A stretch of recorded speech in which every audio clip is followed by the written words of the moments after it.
In the news, Nigerian Vice President Professor YEMI OSINBAJO departs Abuja for OTTAWA, the Canadian capital, for a 3-day state visit. The Ekiti State Speaker of the House of Assembly, Gboyega Aribisokon, impeached by members of the Assembly few days after being elected. Lagos State government says it would partner with the Italy Consulate to tackle the menace of domestic and sexual violence. Sydney school students injured after science experiment goes wrong. This is the MLC TV News Hour, reaching you live from the city of Lokoja, the confluent state of Nigeria. I am Matthias Ayodeji Peter. Nigeria's Vice President Professor YEMI OSINBAJO on Sunday departed Abuja for OTTAWA, the Canadian capital, for a 3-day state visit. This was contained in a statement signed by the Senior Special Assistant to the Vice President on Media and Publicity, Laolu Akonde. This will be the first high-level visit by a Nigerian leader to Canada since the year 2000, when former President Olusegun Obasanjo visited the North American nation. The visit will deepen diplomatic ties between Nigeria and Canada, as Professor OSINBAJO will meet the Canadian Deputy Prime Minister Chrystia Freeland and other top parliamentarians and members of the Canadian government in Ottawa. During the 3-day visit, issues and events around educational collaboration, technology, the creative industry, and climate justice, among others, will also feature. While in Canada, the Vice President will also meet the leadership of the Nigerian community, including Nollywood and notable Canadian government officials of Nigerian origin. According to the statement, it will also meet with representatives of the Canadian business community and investors, especially from the creative industry and technology. Nigeria and Canada have over the years maintained cordial bilateral relationships. As Canada's largest trading partner in Africa, Nigeria holds a binational commission, the only one of its kind in sub-Saharan Africa. The VP is expected back in Abuja later in the week. The Ekiti State Speaker of the House of Assembly, Gboyega Aribisokon, has been impeached by members of the Assembly barely a few days after being elected. Recall that Aribisokon was elected as the new Speaker of the House of Assembly on Tuesday, November 15, 2022, following the death of the late Speaker Fuminiyi Afuyi. He was sworn in as Speaker by the Clerk of the House, Tola Eson, following his victory on the same day. Aribisokon defeated Bumi Adeluba, the preferred choice of ex-Governor Kayode Fayemi, with 15 votes against 10 votes. 24 hours after the new Speaker was elected, the security operatives sealed off the Assembly complex on the suspicion that mayhem could be unleashed on the facility. On Sunday, Aribisokon alleged that the former Governor Dr. Kayode Fayemi was working with members of the state legislature to oust him. Aribisokon placed the blame at the foot of Fayemi, querying the former governor for failing to acknowledge him since his election as Speaker. But on Monday morning, Nigerian police barred both journalists and workers from gaining entry to the Ekiti State House of Assembly complex. Reports gathered that a cross-section of members of the Ekiti State House of Assembly holding a plenary session amidst tight security. The Assembly complex was surrounded by armed policemen who barred both journalists and workers from gaining entry. Some political loyalists were also seen in groups around the complex. As general elections approaches, Christian clerics have called on Nigerians who are eligible to vote to come out en masse to cast their votes to elect the next crop of leaders in the country. Church reverends and pastors who spoke to reporters during the cross interview said people should vote and not sell their vote. Moving into the year 2023 and the election is coming, I want to advise all men also to be actively involved in the politics of the day. We don't need to leave it out to people. In those days, we have this belief, politics is a dirty game, politics is a dirty games, and we allow dirty people to come in and rule clean people or rule righteous people. So every Christian should be involved in the politics of the day, so that we should be involved in the selection of who is going to be our leader. We should be involved in the selection of who is going to lead us, so that the Bible says righteousness exalts a nation, but sin is a reproach. When we allow sinful men to lead the country, we will run into trouble. But when we allow righteous people to lead us, people will rejoice. So every righteous Christian should be involved in politics, should be involved in selecting whom the Lord has laid in your heart. The church is not out of election. We are part of election. We are going to be part of the voting too. And by the grace of God, we are encouraging our members to go out there to partake in the voting, not just partaking, and they should also partake in supervising the voting to make sure that the election is well counted. Reverend Adegoke Fagbemi of Ekwa Church Lokongoma Lokoja, Kogi State Capital, used the occasion to call leaders and Nigerians at large to use the time they have to serve God, humanity, communities, and the country. And the time that is given to you, that you know that you're going to expire one day, because every time come to an end. So one day you too, as a person, you will come to an end. No matter how powerful you are, how great you are, how connected you are, one day your connection will come to an end, your power will come to an end, your money will come to an end. Even though you have the money, you'll not be able to spend it again, because your time will soon expire.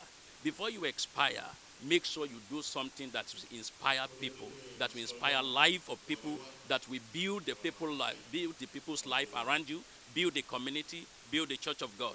And as we are going into election, make sure you build people. Don't destroy life. Use your time to glorify God. The regional pastor of the Mountain of Fire and Miracle Ministries, Pastor Clement Asweme, used the event of Women's Thanksgiving Day to charge the women to be good ambassadors for Christ in their homes and anywhere else. What we are actually looking at is what brings the women closer to God. We want a program that will bring the women closer to God, that will create an awareness for them, majorly about heaven. And while we are preparing to celebrate Christmas and New Year at the same time, we don't want this idea of just being carried away by the world, by the celebration. We want to still drag the awareness closer to God. We are celebrating Christmas, we are celebrating New Year. It's all the glory to God. Many could not live to see this day. The United Anglican Church Pastor Sunday Ode charges Christians to be involved in the work of God so they can be blessed with God's gifts. And it is our advice in the course of the service too, that every human being that God has given birth to in this world has a talent. Every human being has a talent. It could be that you are a good singer, is a talent. It could be that somebody is a prayer warrior, is a talent. It could be that somebody can even write script, is a talent. So whatever talent that God has given into every one of us, we should utilize that talent to the maximum, to the glory of God. And God will uphold you in that particular talent that's given unto you, and he will showcase you. God will promote you, and that talent that God has given to you will elevate you to a higher ground, that the glory of God himself will radiate in your life, and you will be moving from one level of glory to another level of glory, from one splendor of glory to another splendor, and God will manifest in your life. He advised the people to take God first in whatsoever they are doing. Women who also spoke to journalists said women are representatives of Christ and families on earth. They encourage one another to be their husbands' helping hands and not a curse. Our team is that we should be an ambassador of Christ. So what I have for women is that we should all try to be an ambassador for God, knowing fully where the position we occupy in the society, in nation building. So I encourage all women to do the needful to build this nation. We are the helpmate of our husband. My advice for women is that they should help their husband. They should bring their family together. When the husband is not able to, that they should come in, they should help the family and make the family happy. And they should train the children the way they should go. When they are old, they will not depart from it. Because of what is happening in the world, they should not allow their children to be part of the evil that is happening in the world. Where we have come from and the heavenly home where we were sent to come and be ambassador here. And then the message today, all the program today is centered around energizing us for fresh fire that will make us to be able to carry out these activities in this decaying world. Decaying world in the sense that a lot of things that are happening now in the youth, in the home, the children, if the women are not there, it will be a chaotic sight. So that is why the program today has become very, very important for us to remember our assignment as women in our homes, in our environment, in the society at large. They encourage women to come out massively to vote for the right candidate of their choices. And we have very serious influence. We can influence our children, our husband, even to vote for the good party or the good person, not really party now, but the good person that can actually make the change in the society. So therefore, we should get our PVC, we should go out to be bold to vote for who we want. Because we are the one really bearing the brunt. It's you that go to the market and feel what is expensive and all that. We are the home keeper. So therefore, we should vote wisely. General election is that the women should be up and doing as ambassadors. Like I said, without women in any society, it can't work. We women, we should be able to enlighten our people. We should be able to sensitize people around us in order for us to do the right thing. We just come to thank God for making us alive, our husband, our children, the nation, the state. We bless the name of the Lord and advise the women to go and vote and defend their vote and vote their choice. The government that will not oppress us, the government that will make women to matter, they should go out and vote. The Lagos State government has said it will partner with the Italy consulate to tackle the menace of domestic and sexual violence in the state. According to a statement on Sunday, the Executive Secretary, Lagos State Domestic and Sexual Violence Agency, Titilola Vivo Adeniyi, disclosed this when she paid a walking visit to the Consul General of Italy on Victoria Island, Lagos. Vivo Adeniyi said the aim of the visit was also to improve the collaboration between the agency and the consulate, especially in building the capacity of responder agencies in investigating sexual and gender-based violence cases. In his response, the Consul General of Italy, Ugo Boni, commended the DSVA for its efforts and noted that it will work with the government to tackle human trafficking. CMC Gladiators, in conjunction with Cornell Entertainment, celebrated Temitope Ajayi, also known as Mama Diaspora, with the most outstanding woman leader with a heart of gold in entrepreneurship. The award was presented to her in Lagos over the weekend. Our reporter has more. The convener of the CMC Leadership Award of Excellence and the publisher of the Gladiators magazine, Ambassador Odofia, said the main objectives of honoring great achievers by excellence motivated the award. He said the committee, made up of Nigeria's 55 most influential journalists, do go out and source for leaders and gladiators who have impacted positively into the achievement of the development of Nigeria. And Queen Mother Chief Temitope Ajayi, also known as Mama Diaspora, is one of them. Your Excellency, Ambassador, Queen, Gladiator, Amina Temitope. A few weeks ago, she was appointed to take care of the grassroots under Asiwaju's campaign policy. Princess Lillian Dosumu, President of the Professional Women in Media, who was also present at the giving of the award, said the Queen Mother, Temitope Ajayi, has done well in the country and beyond. She said Mama Diaspora is a woman of great impact that knows the heart of every Nigerian. That is why they were there to celebrate her. The mother in Africa. A lot of us don't know much about this woman, which made us to be here. She's somebody in the community that has done tremendously well. A woman of great impact, a woman of honor, a woman that sees tomorrow. I tell a lot of people that she sees tomorrow and she knows the heart of every Nigerian. She knows what is good for Nigerians. She's one woman I have believed in because she's somebody that brings people together to see the good side of our country, Nigeria. A woman that has stayed outside Nigeria for years, not minding that she still came back to the shores of Nigeria to ensure that we have better government in Nigeria. She has done so many things to the upliftment of Nigeria, and we appreciate her. Today we are here as a body, as individuals, to come and celebrate her for her great impact to the development of Nigeria.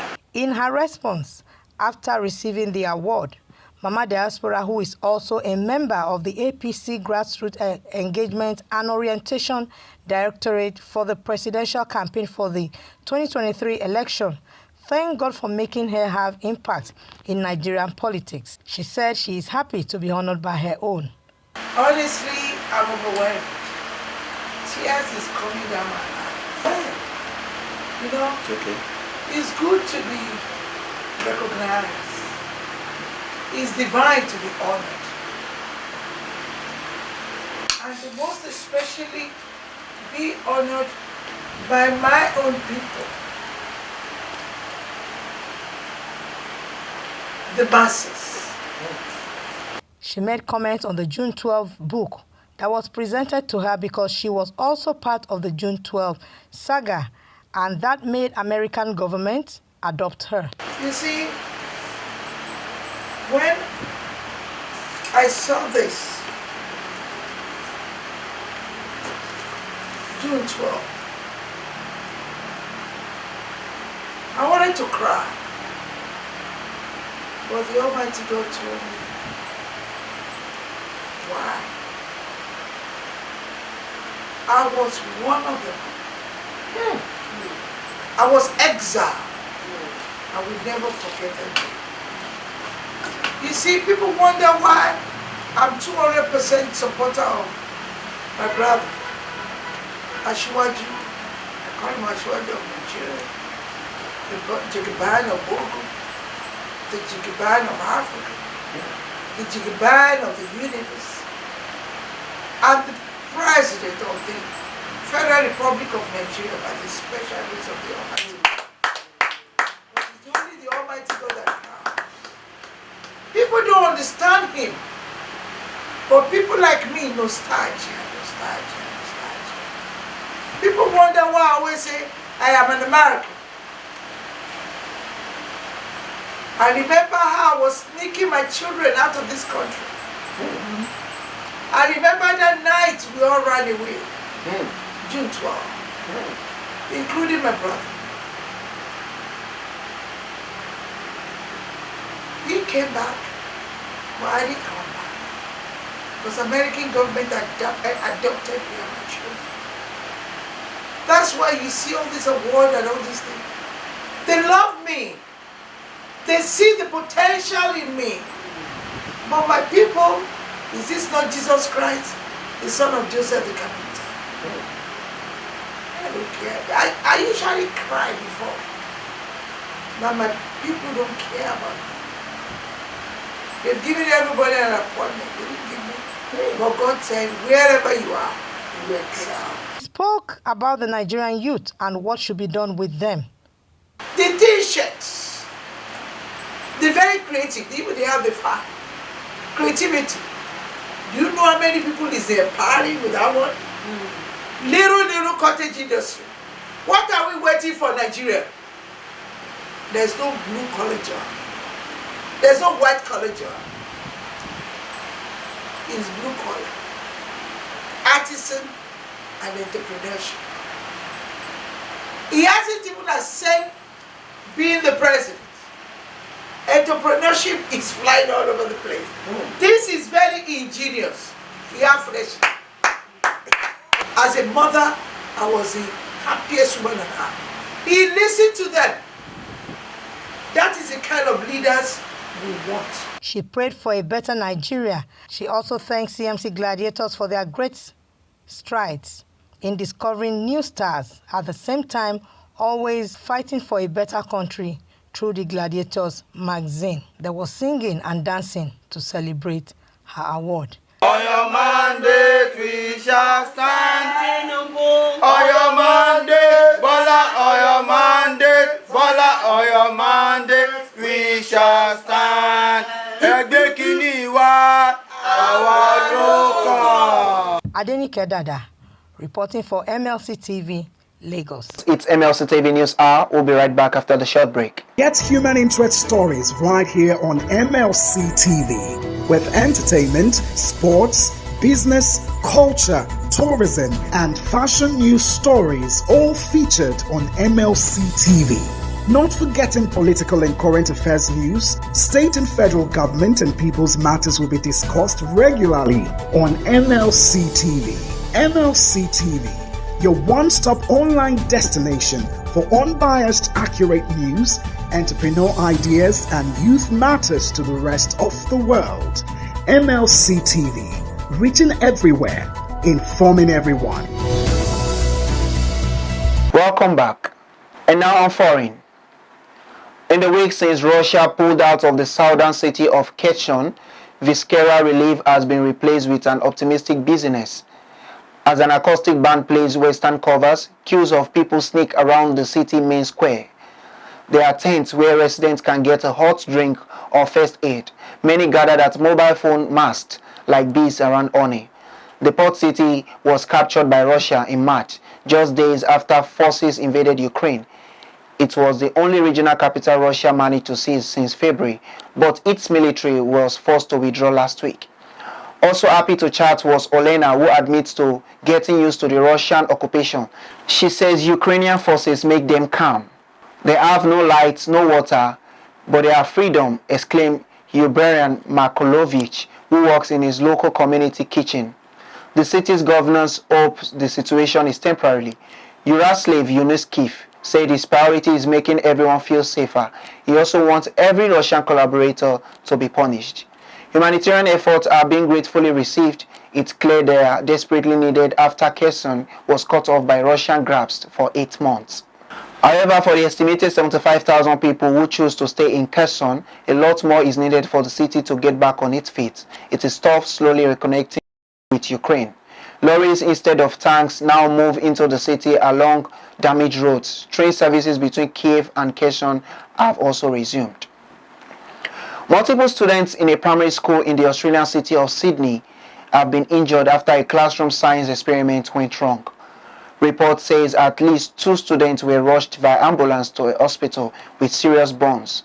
9 others are believed to have suffered superficial burns. Initial reports suggest the experiment involves sodium bicarbonate and methylated spirit, said outlet 9 News.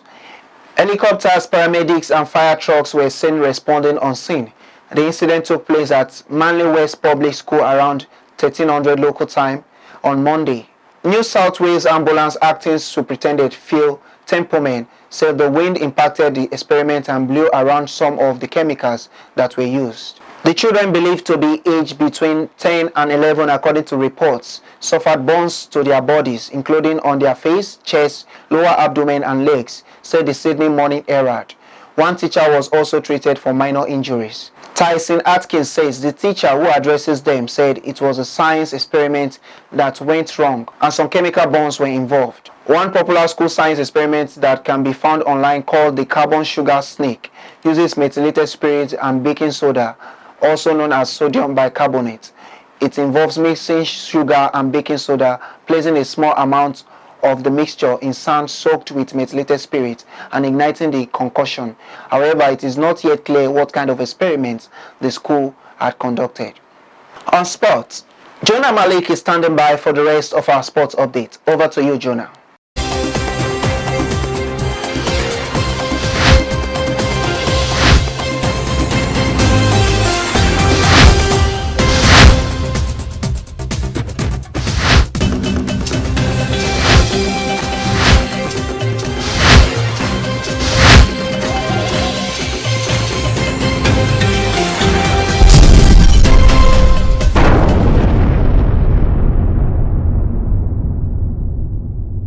And on sports update, Ecuador beat World Cup host Qatar 2-0 on Sunday in the opening game of the tournament. The opening game of the first World Cup stage in the Arab world took place at the Podium tent-inspired Al Bayt Stadium in Al Khor, 50 kilometers 31 miles outside of Doha. In a breathless start to the match in the stadium shaped like a Bodwin tent, Ecuador's Enner Valencia had headed the ball into the net after 3 minutes into the game, but the goal was disallowed for offside. 13 minutes later, Ecuador did take the lead after Valencia dribbled Qatar goalkeeper Said Ashid, who grabbed a shin, and the referee pointed to the spot. Valencia coolly ruled home the penalty. Valencia scored another goal against Qatar, which was the final goal till the end of the match. Still on sports and in tennis, former world number 1 Novak Djokovic beat Kasper Ruud for a record equalizing 6th ATP final title. The 35-year-old Serbian overcame his Norwegian opponent 7-5, 6-3 in Turin on Sunday. Victory for Djokovic in this season-ending event caps a year in which he was forced to miss 2 majors because of his reluctance to take a COVID-19 vaccination. He last won the ATP Finals title in 2015 and has matched Roger Federer's mark. And that's sports update on MLC TV News. I am Malik Jonah reporting. Back to Akasta for more stories.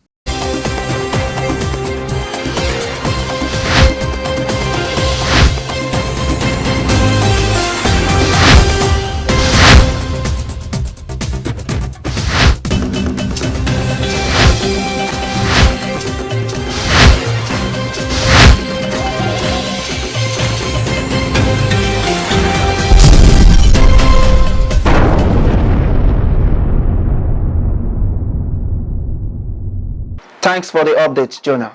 On entertainment,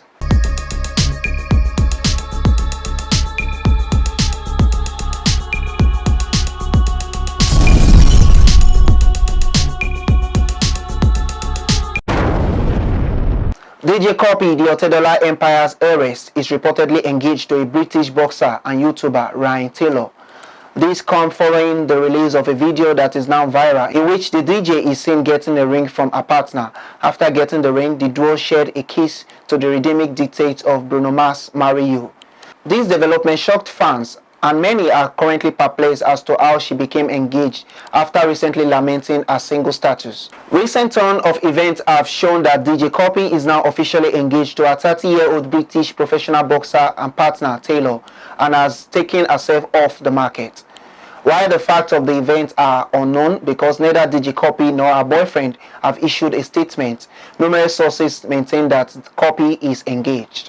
Remember that DJ Copy's sister also got engaged to her lover, Mr. Easy, earlier this year, a decision that drew praise from a wide range of people, including DJ Copy, who couldn't contain her joy as she prayed for the couple online. Still on our entertainment news from Africa, actor Bolanle Ninalowo has publicly made his stand towards the forthcoming general elections in Nigeria, known by rebooking any politician whose interests don't align with the people's. Bolanle, according to his post, rejected working with politicians who don't have the best interests of the people at heart. He made it clear that he was not ready to campaign or stand with any politician who didn't have good plans for the people of Nigeria. Other celebrities have also commented on this post, with many praising his perception. It is evident that many of them share the same line of thought as the Nollywood actor. The dates of 25th February and 11th March 2023 will see a substantial portion of the Nigerian general elections.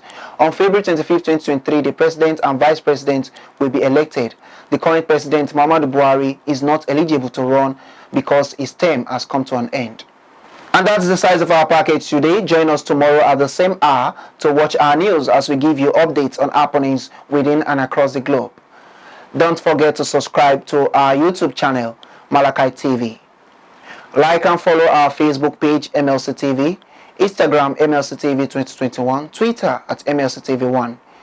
For your event coverage, information, contribution, advert, and sponsorship, please call any of our numbers displayed on your screen. Join us Friday and Saturday to watch our special programs. It's MLC TV, reaching everywhere, informing everyone. I am Matthias Ayodejipita. Please continue to be a brother's keeper to build a united and peaceful society together. Thanks.